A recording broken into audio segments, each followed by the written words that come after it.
ஓம் சரணாகத தீனார்த்த பரித்ராண பராயணே சர்வஸ்யார்த்திகரே தேவி நாராயணி நமஸ்துதி. வணக்கம் நேயர்களே, இது மகாலட்சுமி ஜோதிடம் வழங்கும் காலச்சக்கரம். உங்கள் அன்பு ஜோதிடர் ஸ்ரீராம்ஜி பேசுகிறேன். அனைவரும் நலமுடன் இருக்கிறீர்களா? நன்றாகத்தான் இருப்பீர்கள், நன்றாக இருக்க வேண்டும். இன்றைய காணொளியில் நாம் காண இருப்பது பாதிப்பு இல்லா தோஷங்கள். இதன் தலைப்பு. ஜாதகத்தில் 50% மேலே இருக்க ஜாதகங்களில் ஏதாவது ஒரு தோஷம் ஒழிஞ்சிட்ருக்கும். சுத்த ஜாதகங்கள்ங்கிறது ரொம்ப ரேராக தான் இருக்கும். 50-60% பார்த்திங்கன்னா ஏதோ ஒரு தோஷம் உள்ளே ஒழிஞ்சிட்ருக்கும். செவ்வாய் தோஷம், நாகதோஷம், இருதார தோஷம், புத்திர தோஷம், கலத்திர தோஷம், காலசர்ப்ப தோஷம் இப்படின்னு அடிக்கிட்டே போகலாம். ஒவ்வொரு கிரகங்களும் ஏதாவது ஒரு வகையில் தோஷத்தையும் யோகத்தையும் கலந்து தான் தரும். இதில் யோகத்தை அதிகமாக கொடுக்கக்கூடிய கிரகங்களை சுப கிரகங்கள்னும், தோஷத்தை அதிகமாக கொடுக்கக்கூடிய கிரகங்களை பாவ கிரகங்கள்னு நம்ம பிரித்து வச்சுருக்கோம். இப்போ செவ்வாய், சனி, ராகு, கேது இவங்கெல்லாம் பாவிகள் லிஸ்ட்டில் வராங்க. அப்போ இவங்க தோஷத்தை தான் அதிகமாக கொடுப்பாங்க.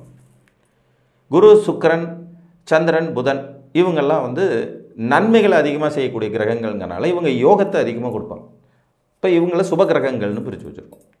ஆனால் சில நிலைகளில் இந்த சுபர்கள் கூட கடுமையான தோஷத்தையும் கொடுக்க முடியும், பாவிகள் கூட மிகச்சிறந்த யோகத்தையும் கொடுக்க முடியும். ஸோ இது ஒரு கதை. தோஷம் ஜாதகத்தில் இருக்கும். செவ்வாய் தோஷம் இருக்கும், அல்லது ராகு கேது தோஷம் இருக்கும், இல்லை காலசர்ப்ப தோஷம் இருக்கும், இல்லை கலத்திர தோஷம்னு இருக்கும். தோஷம் ஜாதகத்தில் வெளிப்படையாக தெரியும், பார்த்த உடனே தெரியும். இன்றைக்கி நிறைய ஜோதிடர்கள் பண்ணுறது அந்த வேலையை தான். ஜாதகத்தை கையில் எடுத்தோடனே 2, 4, 7, 8, 12 செவ்வாய் இருந்தால் உடனே இது செவ்வாய் தோஷ ஜாதகம். லக்னத்தில் ராகு, 7 கேது, இது கலத்திர தோஷ ஜாதகம். ராகு கேதுக்குள்ளே எல்லா கிரகங்களும் அரெஸ்ட் ஆகிடுச்சு, இது காலசர்ப்ப தோஷ ஜாதகம்னு முடிவெடுத்துடுவோம். இந்த தோஷங்கள் வேலை செய்யுமா செய்யாதாங்கிறதுக்கு உள்ளே போய் கணக்கு போடணும்.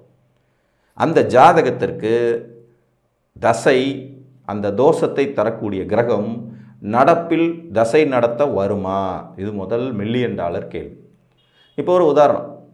ஒரு கன்னிகா லக்ன ஜாதகம், 2ஆம் இடத்துல செவ்வாய், 8 செவ்வாய் 2ல் இருக்கார். இது செவ்வாய் தோஷம். ஜோதிட விதிப்படி லக்னத்துக்கு 2ஆம் இடத்துல செவ்வாய் இருக்கிறார் அப்படிங்கிறது பேசிக் ரூல்ஸ். இந்த ஜாதகம் பிறந்தது ரோகிணி நட்சத்திரம், ரிஷபராசி. ரோகிணி நட்சத்திரம் ரிஷபராசியில் சந்திரன் உச்சம். பிறந்த உடனே சந்திரமகா திசை ஒரு 5 வருஷம், அடுத்து 7 வருஷம் செவ்வாய் திசை நடந்து முடிஞ்சிடுச்சு. 12 வயசுக்கு மேலே நடந்துட்டு இருக்கிறது ராகு திசை 30 வயசு வரைக்கும். இங்கே ராகு தனுசிலும் கேது மிதுனத்தில் இருக்கார். தனுசு ராகு, மிதுன கேது 2 பேருமே சுவர்கள் வீட்டில் இருக்காங்க. ராகு திசையில் நடக்குது. இந்த ஜாதகத்தை போய் பார்க்கும்போது செவ்வாய் தோஷம், கடுமையான செவ்வாய் தோஷம். 8ஆம் இடத்தை செவ்வாய் பார்க்குறாரு, மாங்கல்ய பலமே இல்லை, அவுட்டு, அப்படி இப்படின்னு சொல்லி பயமுறுத்தி விட்ட ஜோசியர் தான் உண்டு. ஆனால் உண்மையிலே இந்த ஜாதகத்திற்கு தோஷம் வேலை செய்யுமா அப்படிங்கிற கேள்விக்கு கட்டாயமாக இந்த செவ்வாய் வேலை செய்யாது. இதை நீங்கள் பேசிக்காக புரிஞ்சுக்கணும். ஏன் வேலை செய்யாது? முதல் விதி, செவ்வாய் திசை நடத்த வரப்போவதே இல்லை. இவங்களுடைய திருமண வாழ்க்கை காலகட்டங்களில் செவ்வாய் திசை நடத்த வரப்போகிறதே இல்லை. இது முதல் விதி. 2வது விதி, ஜாதகத்தில் செவ்வாய் இருப்பது ஒரு இயற்கை சுபரின் வீட்டில்.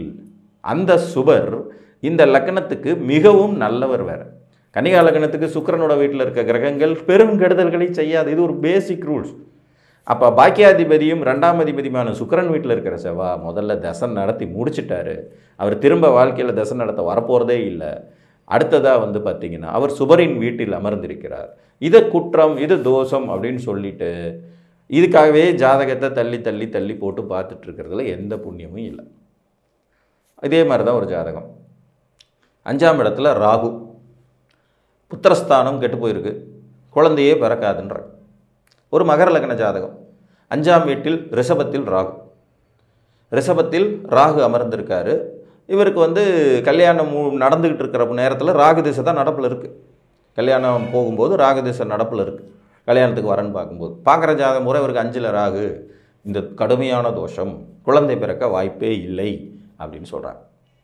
இந்த ராகுவுக்கு வீடு கொடுத்த சுக்கிரன் உச்சமாக இருக்கார். ராகுவுக்கு வீடு கொடுத்த சுக்கிரன் உச்ச வலிமையோடு இருக்கார்.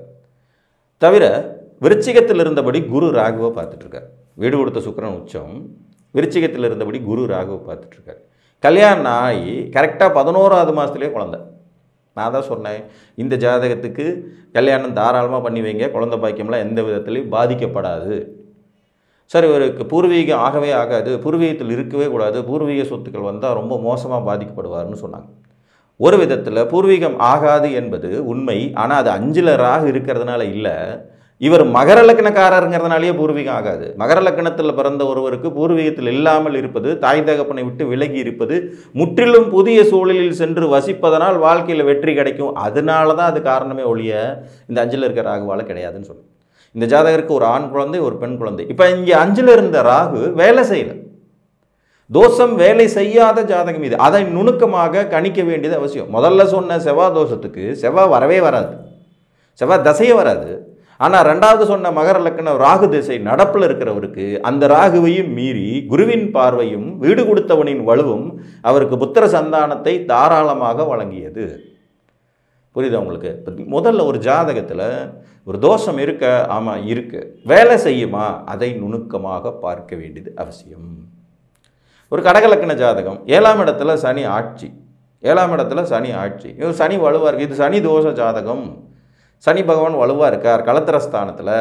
ஸோ தாமத திருமணம் அல்லது முரண்பட்ட திருமணம் அல்லது வயதில் மூத்தவரை மனம் முடிக்க வேண்டும், இதெல்லாம் ஒரு பொதுவான விதிகளாக சொல்லி வைக்கிறோம், பொது விதிகள்.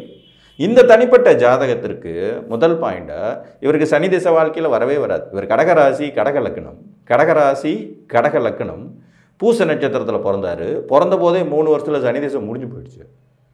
சனி திசை 3 ஆண்டுகளில் முடிவு. ரிஷபத்தில் அமர்ந்தபடி குரு பார்க்குறார், ரிஷபத்தில் அமர்ந்தபடி குரு சனி 7ஆம் இடத்தை பார்த்துட்டு இருக்காரு. இவருக்கு சனி திசை வாழ்க்கையில் வரவே வராது. நீங்கள் ஒரு விஷயத்தை தெளிவாக ஜாதகத்தில் புரிந்து கொள்ள வேண்டும். பங்கப்படாத குரு, நிலைத்த வீட்டில் அமர்ந்த குரு, பங்கப்படாத குருவாக இருக்கணும், நிலைத்த வீட்டில் அமர்ந்த குருவாக இருக்கணும். நிலைத்த வீடுகள் என்னென்ன? ரிஷபம், சிம்மம், விருச்சிகம் மற்றும் கும்பம். இந்த குருவின் பார்வை பெறும் இடங்கள், குருவுக்கு மட்டும்தான் காலி இடத்த கூட பவர் பண்ணுற சக்தி உண்டு. அவர் ஒரு எம்டி வீடை பார்த்தா கூட அந்த வீட்டுனால ஜாதகருக்கு நன்மையை கொடுக்கக்கூடிய விதி இருக்கும். கிரகங்களை பார்த்துட்டாருன்னா இன்னும் கூடுதல் சிறப்பு. குரு ஒரு கிரகத்தை பார்த்து அந்த கிரகம் திரும்பி குருவை பார்க்காம இருந்தாலே முழுமையான சுப வலிமையை அந்த கிரகம் அடையும். அந்த வகையில் இந்த கடக லக்ன ஜாதகருக்கு 7ல் அமர்ந்த சனி முதல்ல தசை நடத்தவே இல்லை, முடிஞ்சிருச்சு. 2வது குருவின் பார்வையிலும் சந்திரனின் பார்வையிலும் இருந்த சனி பகவான் இவருக்கு திருமணத்தை சற்று முன்பின் தாமதமாக கொடுத்தாலும் ரொம்ப அழகான பர்சனாலிட்டியான திறமை மிகுந்த மனைவியை கொடுக்குது. இங்கே சனி தோஷம் வேலை செய்யவே இல்லை. அப்போ ஒரு ஜாதகத்தில் முதல்ல தோஷங்கள் இருக்கின்றனவா என்று கணிப்பதை விட அந்த தோஷங்கள் வேலை செய்யும் தகுதியோடு இருக்கின்றனவா என்பதை கணிக்கணும். யோகத்துக்கும் இதே கதை தான். யோகம் இருக்குது, எனக்கு குருச்சந்திர யோகம் இருக்குது, கஜகேசரி யோகம் இருக்குது அப்படிம்பார் ஜாதகத்தில். நான் சிம்ம லக்னத்தில் பிறந்திருக்கேன் சார், குருவும் சந்திரனும் தங்களுக்குள்ள கேந்திரமாக இருக்காங்க, சூப்பராக இருக்குது. சந்திரன் எனக்கு 10ஆம் வீட்டில் உச்சமாக இருக்கார், குரு வந்து விருச்சிகத்தில் இருக்கார், ஒருத்தர் கேந்திரம். குருதசை எப்போ வருது, சந்திர திசை எப்போ வருதுன்னு கேட்டால் 2மே முடிஞ்சு போச்சு. பிறந்தது மிருகசீரிட நட்சத்திரத்தில், சந்திர திசையே வராது. செவ்வாய் திசை 4 வருஷம் முடிஞ்சிருச்சு சின்ன வயசுல. ராகு 18, 22, குரு வந்து 16 வருஷம் நடத்தி முடிச்சுட்டார். 40 வயசுக்கு மேலே சொல்லிக்கிட்டே இருக்கார் ஜாதகத்தில், நான் சிம்ம லக்னம், எனக்கு குருச்சந்திர யோக ஜாதகம். எப்போ வேலை செய்கிறது? யோகமாக இருந்தாலும் சரி, தோஷமாக இருந்தாலும் சரி, தோஷம் வேலை செய்யாமல் போகும் நிலை தான் ஜாதகத்தில் நிறையா இருக்கும். இதை கொஞ்சம் நுணுக்கமாக பார்க்கணும். நுணுக்கமாக தோஷம் முதல்ல வேலை செய்கிற தகுதியோடு இருக்கின்றனதா, இந்த தோஷத்தினால் பாதிப்புகள் ஏற்படும் விதிகள் இருக்கிறதா? நான் சொன்ன 3 விதி பாருங்கள். ஒன்று செவ்வாய் தோஷம் நடக்கவே இல்லை, இன்னொன்று பூர்வ புண்ணிய சாபம் புத்திர தோஷம் 5ல் ராகு இருக்காருன்னு நடக்கவே இல்லை. அவருக்கெல்லாம் குழந்தை பொண்ணு, பையன் ஒன்று பொண்ணு ஒன்றுன்னு பிறந்து நல்லா இருக்கார். அடுத்தது சனி தோஷம், 7ஆம் இடத்துல சனி இருக்கார், இது பாதிப்பு ஆகா ஓகோ நடக்கவே இல்லை. காலசர்ப்ப தோஷ ஜாதகங்களில் இந்த மாதிரியான விதிவிலக்குகள் இருக்கும். ராகு கேதுகள் திசை நடத்தலினாலும் காலசர்ப்ப தோஷம் கொஞ்சம் வேறு மாதிரி டெக்னிக்கலானது. 36 வயசு வரைக்குமே வாழ்க்கையில் நிறைய போராட்டங்களையும் சிக்கலையும் தரக்கூடியது. ஆனால் அதில் கூட ஒளி கிரகங்கள்னு சொல்லக்கூடிய சூரிய சந்திரனில் யாராவது ஒருத்தர் உச்சமாக இருந்தாங்கன்னா அந்த தோஷத்தின் வலு வெகுவாக குறைந்து போய்விடும். இதுவும் நிதர்சனமான உண்மை. அப்போ ஜாதகத்தில் தோஷங்களை வேலை செய்ய விடாமல் தடுக்கும் அமைப்புகள் உள்ளார்ந்து ஒளிந்திருக்கின்றனவா என்பதை பார்த்து தெளிவாக அறியாமல், செவ்வாய் தோஷம்னா செவ்வாய் தோஷம், ராகு கேதுனா ராகு கேது, களத்திர தோஷம்னா களத்திர தோஷம், மாங்கல்ய தோஷம்னா மாங்கல்ய தோஷம் அப்படி என்று சொல்லிவிட்டு செல்வதை தவிர்க்க வேண்டும். நம்ம வாசகர்கள்லாம் இப்போ ரொம்ப தெளிவாக விழிப்புணர்வோடு இருக்காங்க. கிட்டத்தட்ட எல்லாருமே ஒரு ஜோசியர் ஆயிட்டாங்கன்னு தான் நான் சொல்லலாம். இது 4 வருடமாக நம்ம போடுற காணொளிகளின் மூலமாக கிடைத்திருக்கிற ஒரு பலன் அப்படின்னும் எடுத்துக்கலாம். இந்த தொடர்ந்து இதை பார்ப்பதன் மூலமாக ஒருத்தங்க தங்களுடைய ஜாதகங்களில் என்ன நிகழ்வுகள் இருக்குங்கிறத கிட்டத்தட்ட அவங்களே தெரிஞ்சுக்கக்கூடிய அளவுக்கு வளர்ச்சி அடைந்து விட்டார்கள் என்பதே மகிழ்ச்சிகரமான ஒரு செய்தி தான்.